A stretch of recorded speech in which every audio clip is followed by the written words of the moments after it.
Welcome back to Tokyo. On today's episode of Knowing and Going, we're going to take a deep dive into the iconic region around Shibuya City. We'll experience the sights, food, and shopping, all while learning the history of Shibuya City and Crossing, the Harajuku Fashion District, and the famous Shinto shrine, Meiji Jingu, which stands at the center of a large park connecting the two districts. Stick around and get the context behind the destination before you go. And as a bonus, you'll be coming along for an adventure too. You're watching, Knowing and Going.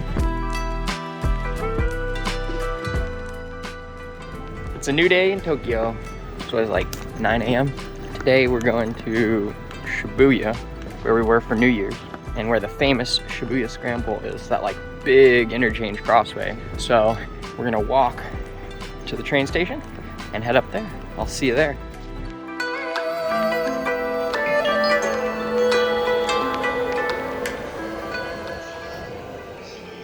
Shibuya, a ward located in the west of the megacity Tokyo, comprises 15 square kilometers and is home to 250,000 people. Starting its humble life as a mere fortified village, it has since grown into one of the world's greatest commercial centers and one of the most important wards in all of Tokyo. Welcome to Shibuya.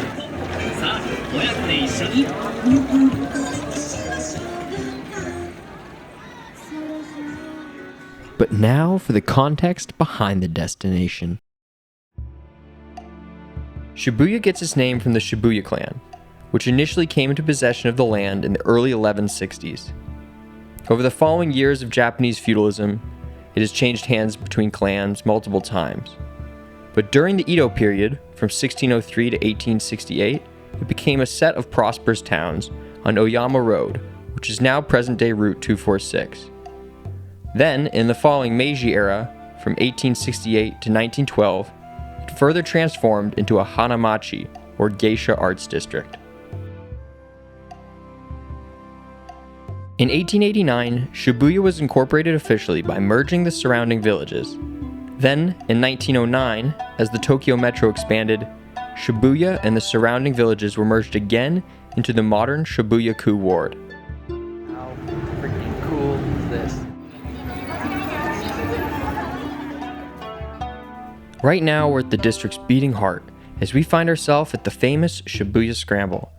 With over 3,000 people crossing in a single light cycle, it's considered the busiest pedestrian crossing in the world. But the scramble and the significance of modern Shibuya are all but a product of the true nexus of Shibuya, Shibuya Station. Initially opening in 1885 as a stop on the Shinagawa Metro line, Shibuya Station served just 16 people a day on average, but has since grown alongside this commercial district to become the second busiest railway station on Earth. Serving over 3 million passengers a year, this station is serviced by all 4 of Japan's major rail providers across multiple layers of overlapping track infrastructure. It's amazing of itself and a sight to behold, something you can't miss on a trip to Tokyo. Oh, and while you're at it, you can pay your respects to the statue of the loyal dog Hachiko, who waited for his deceased master at Shibuya Station every day from 1923 to 1935, becoming a national sensation for his unwavering loyalty. But now let's explore Shibuya, Yoyogi Park, Meiji Jingu, and the famous Harajuku Fashion District. Alright, we're in Shibuya, and boy, is it cool. Living up to expectations for sure. Okay, I'm gonna wander on some back roads to Takashita Street, I believe it is, and then we're gonna go to Meiji Jingu. It's like a 30-minute walk, so. It's clearly the big shopping area. I mean, there's probably 1,000 big shopping areas, but there's just malls everywhere. Shibuya Crossing's behind us. I'm having the best freaking time. This is too cool. This is pretty neat. I love that the plants are growing through the little tiny slit. Nature finds a way, but yeah, all these like old bridges and infrastructure. I'm a sucker for urban environments, and this is just cool. Here you have, I think, it's like an organized homeless encampment, because homelessness it's a thing here. I've seen a couple homeless people, but it's nothing like where I'm from. They seem to take care of them a lot better here. Talk about a blend of urban and traditional.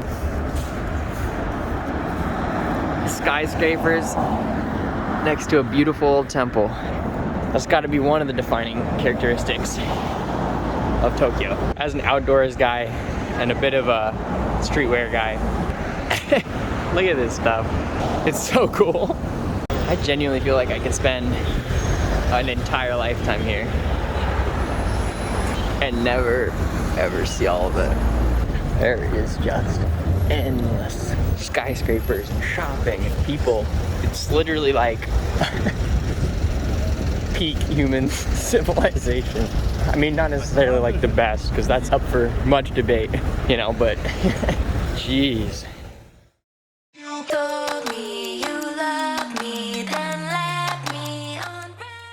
We now find ourselves on Takeshita Street, at the heart of Harajuku.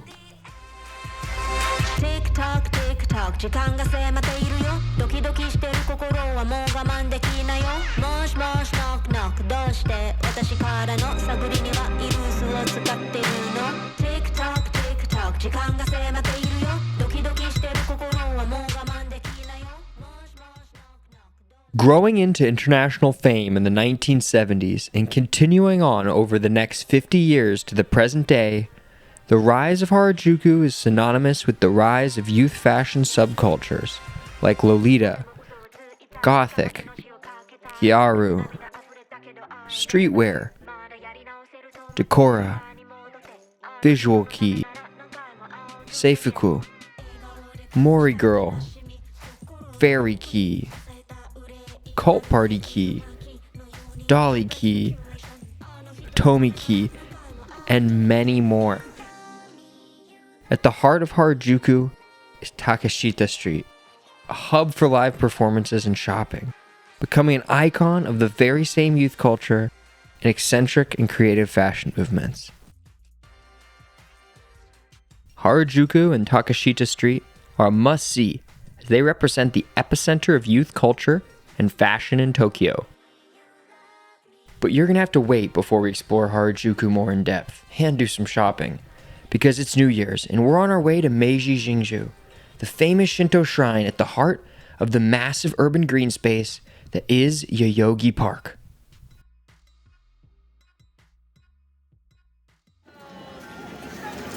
Now we're at Harajuku Station, where we're gonna have to cross over. I don't know if you see all those trees and everything. There's a huge park on the other side, and this really cool, like, gate-looking thing called Meiji Jingu, which I probably butchered.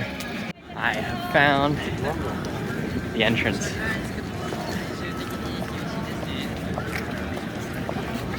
Eek. That is such a pretty gate.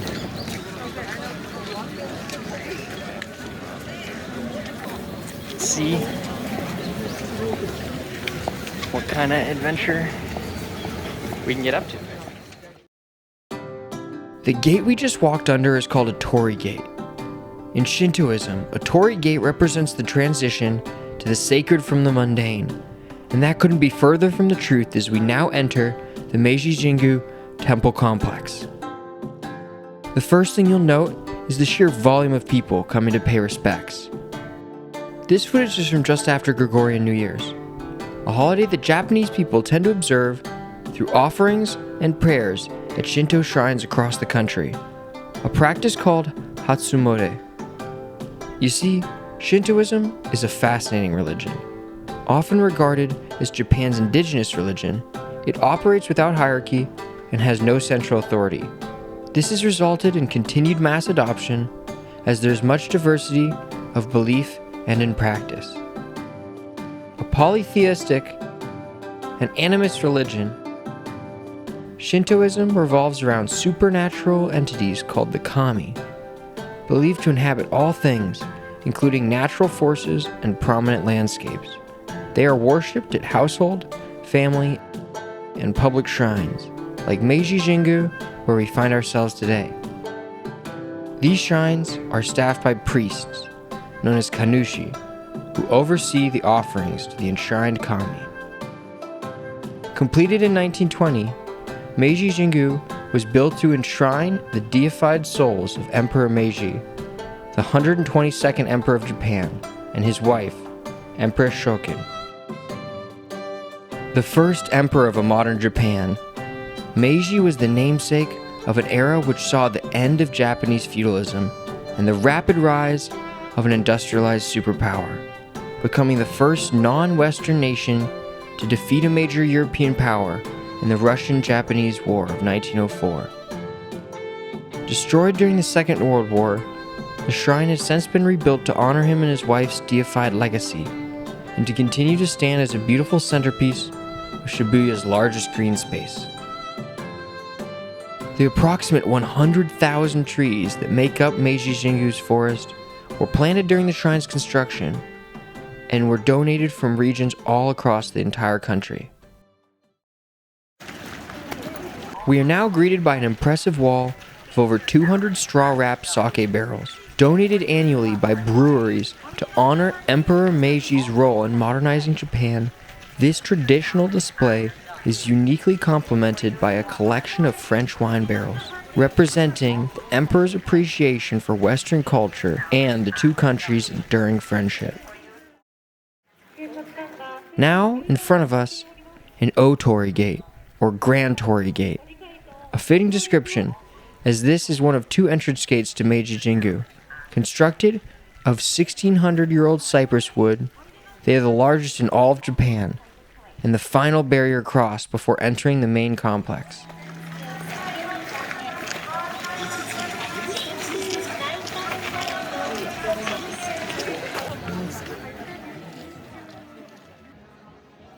It's here you can really take in the scale of Hatsumode, with this shrine alone attracting 3 million visitors during this New Year prayer period. That's crazy. That's like the population of Qatar.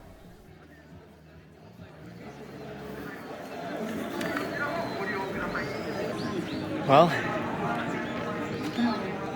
not exactly sure what we're waiting for, but I assume it's worth it. You know, when in Rome, 10,000 people waiting to stand in line. I think I should too. Here we go.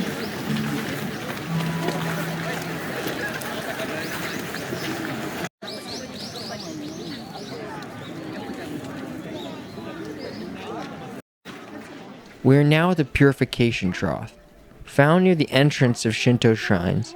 The water of these fountains is used for purification, and as such you should clean your hands and mouth before approaching the main hall through the Minami Shinimon, or main gate, one of the few structures to have survived World War II. When passing through the gate, be sure to step over the wooden beam, not on it, and it's considered respectful to bow.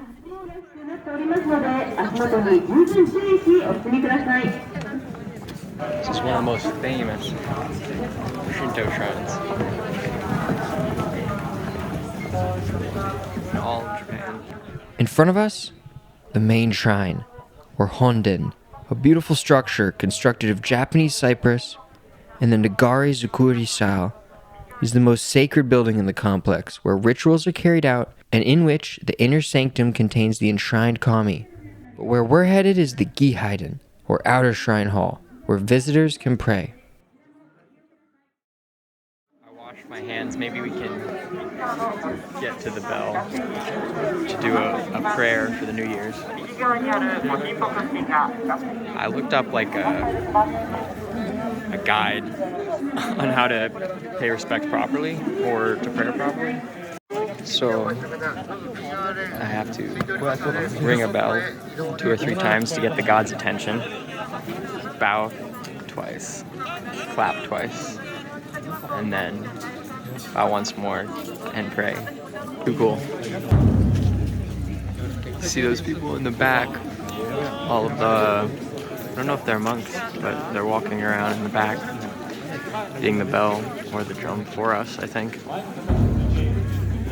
Oh, I love that deep sound. Too cool. Too freaking cool. I don't think I'm gonna film myself praying rather, out of respect, but throw the money in. I got my coins. We're almost up.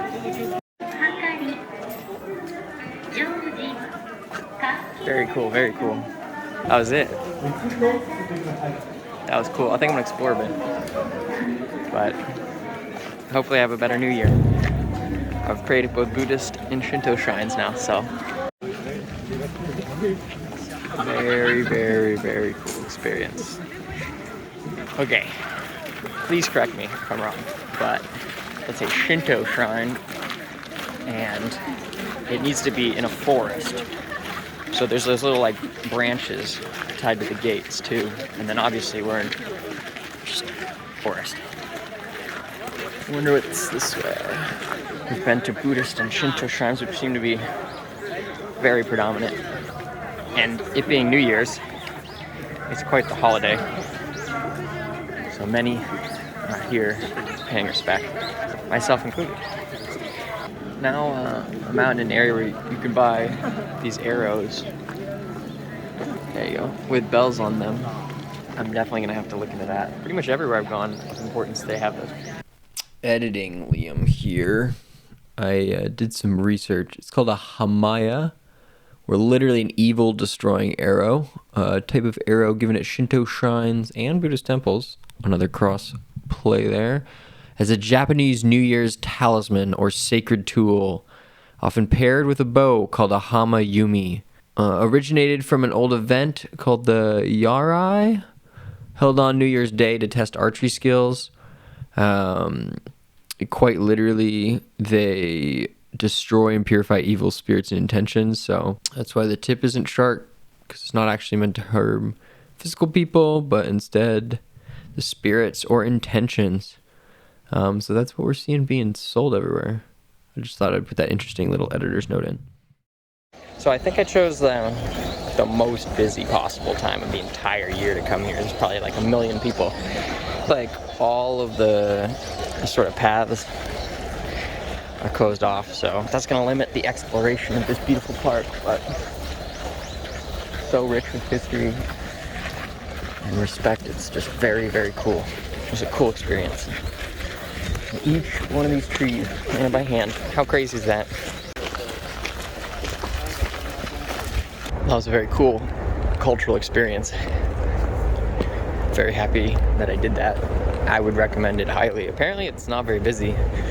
Not during the New Year's holiday, where everyone wants to bring in the new year right.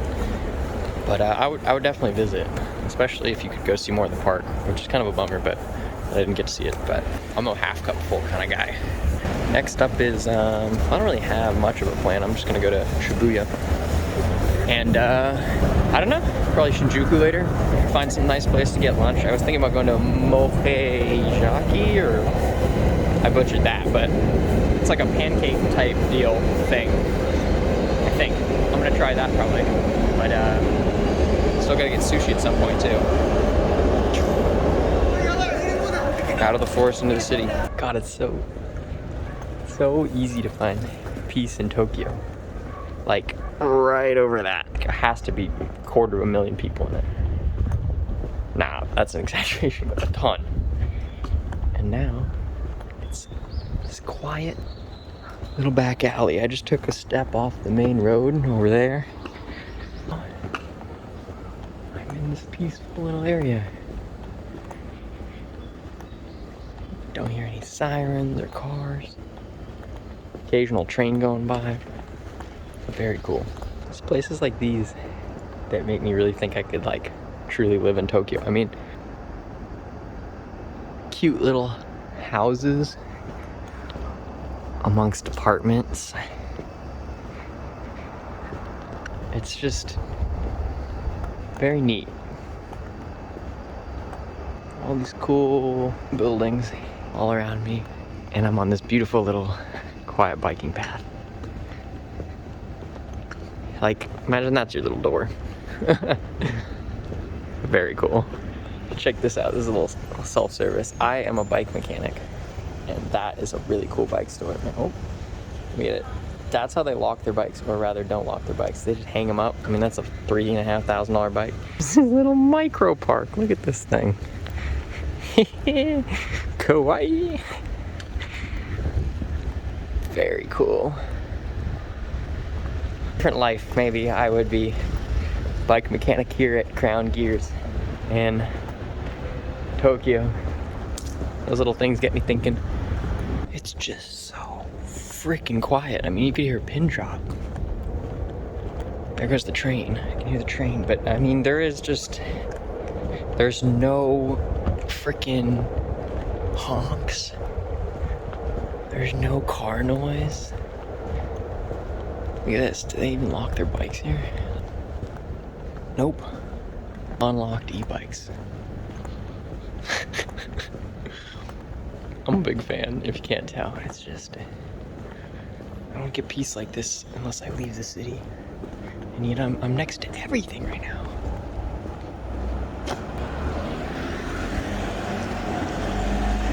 Let's go this way.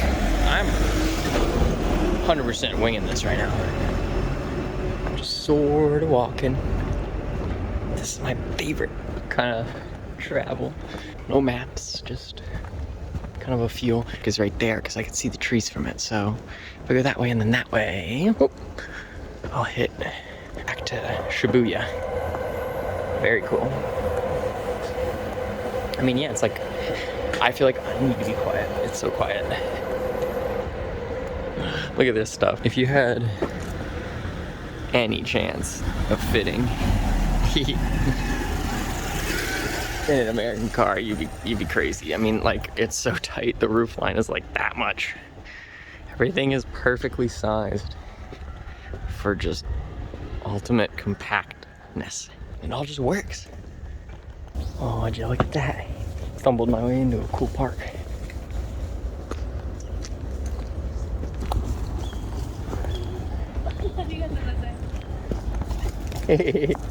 See that?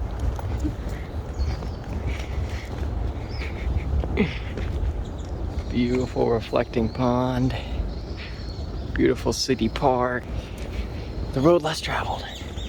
And all these trees are just ancient.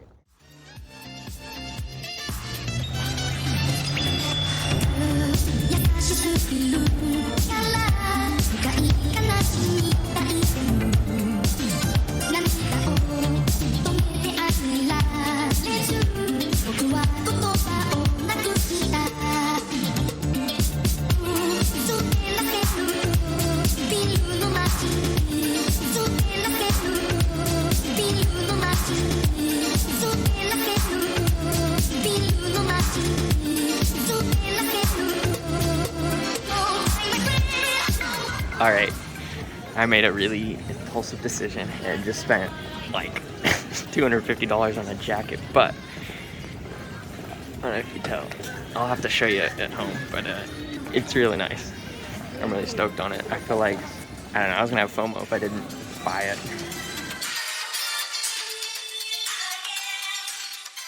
You know, the story behind this jacket is actually pretty cool.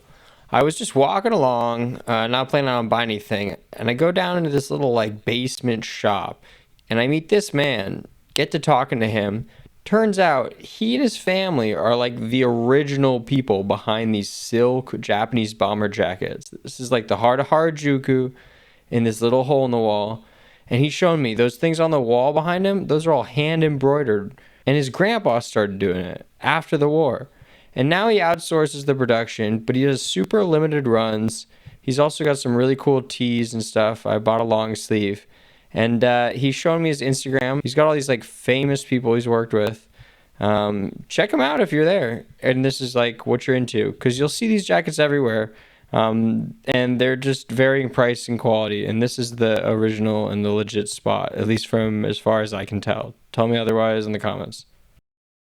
Non-stop. Shop till you drop here. No wonder they're like a fashion capital in the world. A million little alleyways to go down.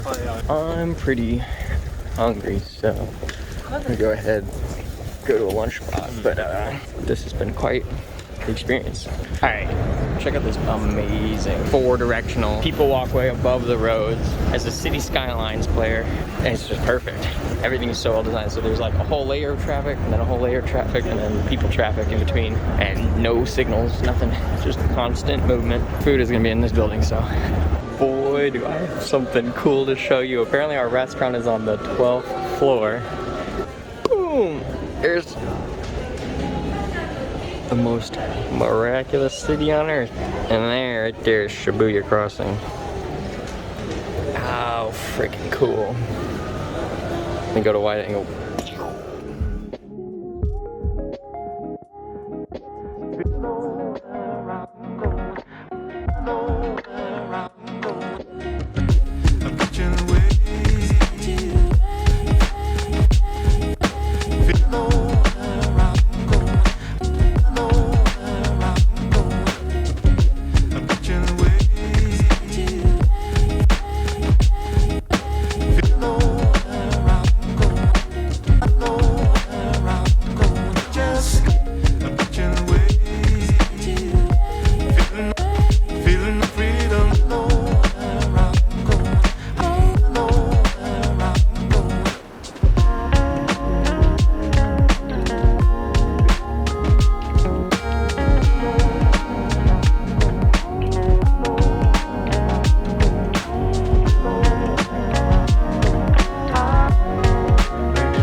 Talk about fresh food.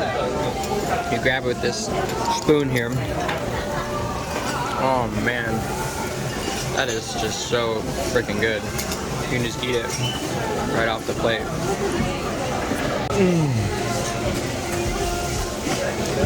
That's great.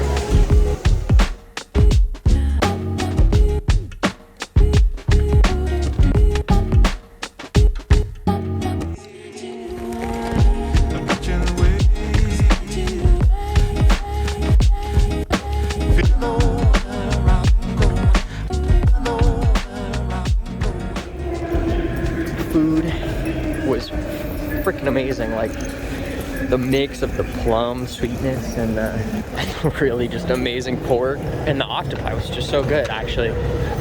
Oh, such a good meal. Feeling well fed. And now we're into Shinjuku. We're a little south. We're at Yoyogi Station. I'm gonna walk through the park over to Shinjuku. Man, Tokyo is the gift that keeps on giving. Definitely up there, top 3 for sure. And we haven't even seen Kyoto or Mount Fuji or Osaka. It's gonna be so great to see more of this beautiful country. Anyway, I'm gonna sign off for a bit. Next, you should see me in a crazy Shinjuku district. But much love, we'll see you soon. Hi. If this is your first time here, I do educational vlogs focused on the history of the places I visit. Thanks for watching. Hope you take the time to check out my other content. Wishing you a great day, and I'm grateful for your support.